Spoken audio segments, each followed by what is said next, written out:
What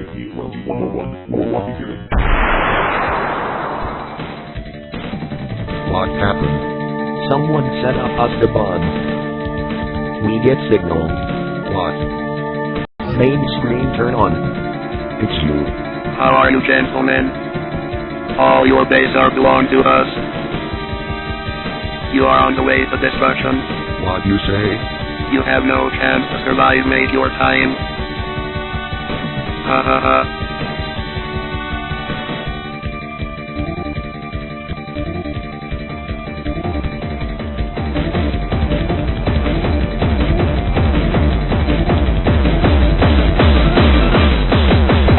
All your bass, all your bass are belong to us. Most of my videos so far have been about using effects pedals for guitar. But the fact of the matter is that I also like to use them when I'm playing bass guitar too. Now I don't play the bass as often, but when I do I always really enjoy it. I think I prefer the range and versatility I can get from regular guitar, but there's something very satisfying about the thick, plunky, rhythmic motions of bass playing, and to be honest, it just feels awesome. So I guess what I'm saying is, if you haven't tried playing bass guitar, you definitely should. And if you haven't tried playing bass guitar through effect pedals, you definitely should, because it takes things to a whole new level. I'm going to start with the most basic and important effects that you might want to use with bass guitar, and the two most useful I can think of are compression and DI. A compressor pedal will even out your playing, ensuring that your string hits produce a consistent volume, which is probably more important for bass lines and rhythm than for any other instrument. By using a compressor, you can ensure your plucks are not too light or too heavy, and you can also draw out the sustain on those bass notes to make a nice low-frequency layer for playing over. This effect is extra important in genres like funk because, let's face it, a solid punchy bass line is essential to making funk sound, well, funky.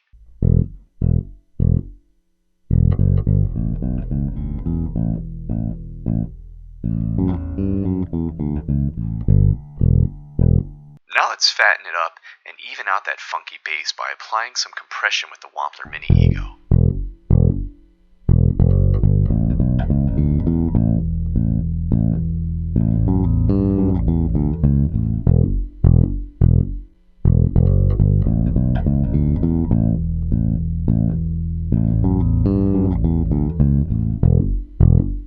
One way to get a nice even noise-free sound is to use DI.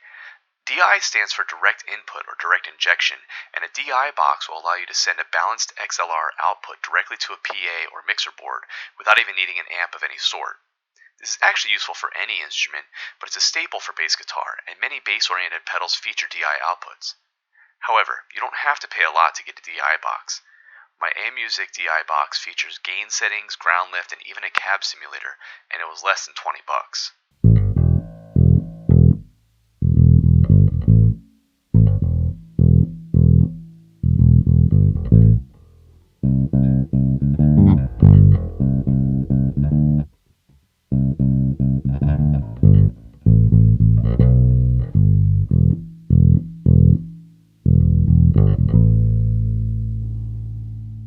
Modulation effects aren't used often with bass, as you generally want a consistent, dependable pitch and tone to form the backbone. However, one type of modulation that is sometimes used is chorus, and this can be great, especially for some retro 80s or 90s sounds.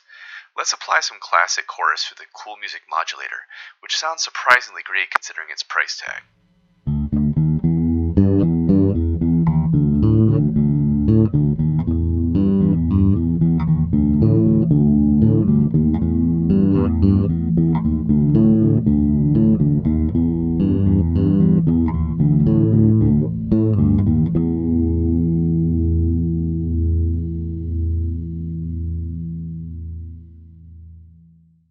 While we're at it, let's try some phaser, which is not an effect I would normally associate with bass, but can get us a subtle psychedelic vibe.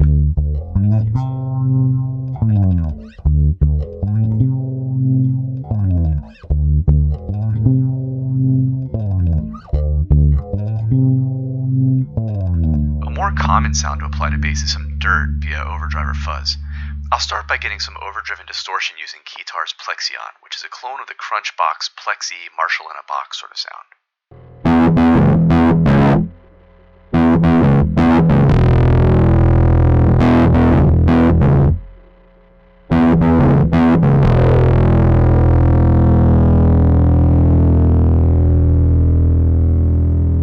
let's crank up the fuzz using the DoD Carcosa, which is a very versatile silicon fuzz, and I've even managed to get some very trippy synth-like sounds by pairing it with bass.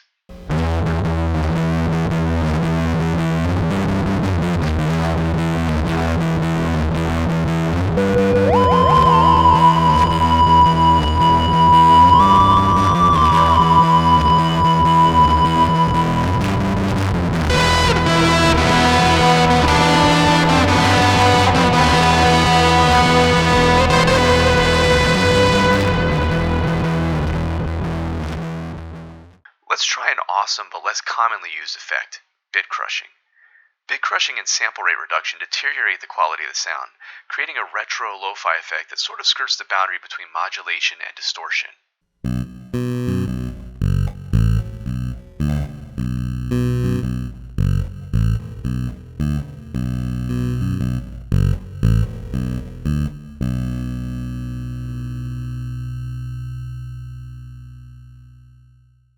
I recently acquired an old-school half-rack multi-effects unit which provides many of these sounds in one box, and that's the Yamaha FX500B, which is a bass-oriented version of the classic Yamaha FX500. This affordable little digital effects unit offers a multitude of effects including EQ, compression, overdrive, chorus, flanger, tremolo, delay, and reverb. It has 30 preset patches plus banks for user patches. This effects unit excels at 80s types of sounds, so let's start by trying out some chorus into hall style reverb.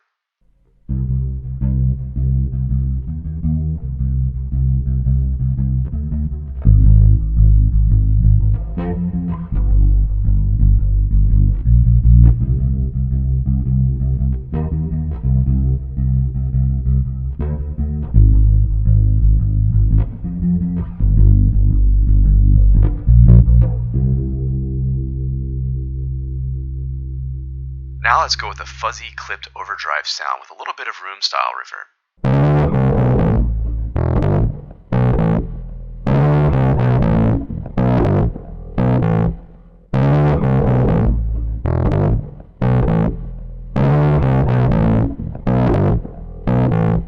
Finally, let's try something a little more dramatic with flanger into overdrive.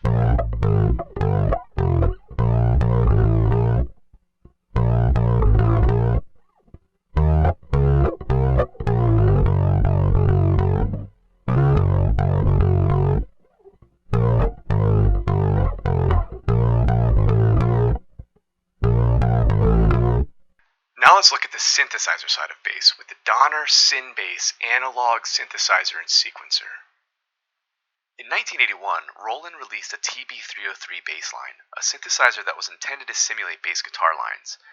However, its unrealistic synthy bass sounds made it unpopular for this purpose, and in 1984 it was discontinued. But this little synth tool found legendary new use being repurposed for electronic dance music like acid house and techno in the late 80s and early 90s.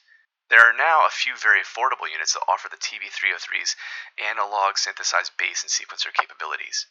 If you want a nearly identical replica, you can use the Behringer TD3. However, I opted for the Donner Essential B1 bass, which has a different layout that is more digitally controlled, which means a little more screen usage but also a very compact format. And it also comes with features not found in the original TB-303 or the Behringer clone. We can switch between sawtooth or square wave patterns. Let's start with the square wave.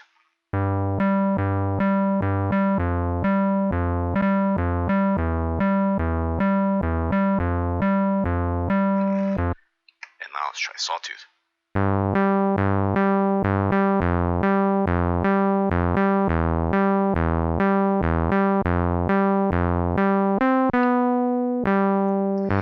Now, you can change that sound via various filtering controls like the original, and that's a classic effect that you can tweak live or tweak during performance for that acid bass kind of sound. We'll look at that once we look at the restored patterns. There are 128 patterns that you can store here using the sequencer. But first, let's take a look at another way that we can alter that sound is via saturation. This drive gives it a bit more of a fuzzy sound.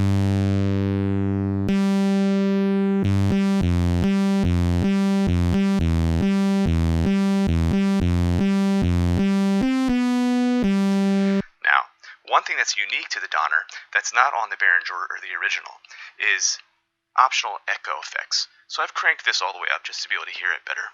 and this creates more space, more of an epic kind of feeling.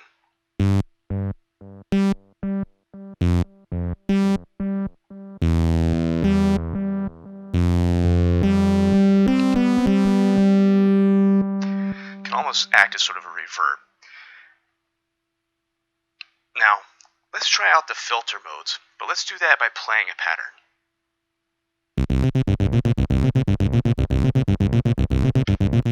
Here it is without the delay on it. This delay is a bit dramatic. When I'm playing the sequence patterns, I tend to prefer a moderate level.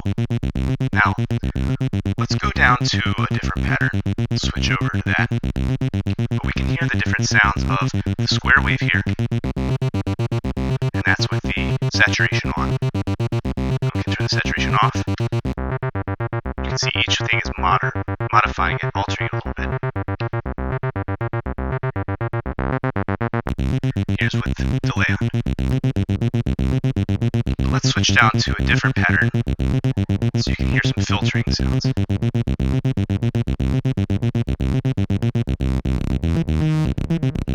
Let's change the resonance.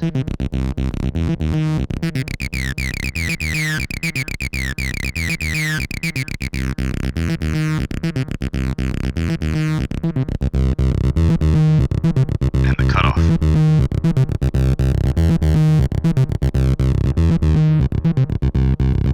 You can do gradual, morphs and shifts. This is very popular in acid house, techno, and DJ sets. This is the depth now. Tweaking.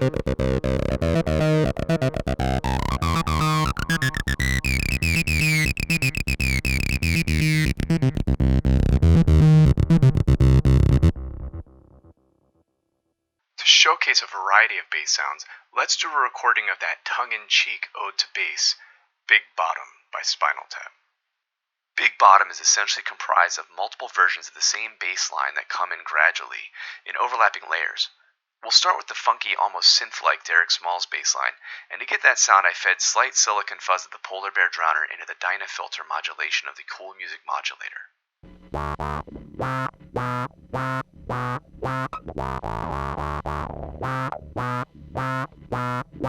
The next layer to come in is a classic, punchy bass line, so I'll just use some compression to even out my playing.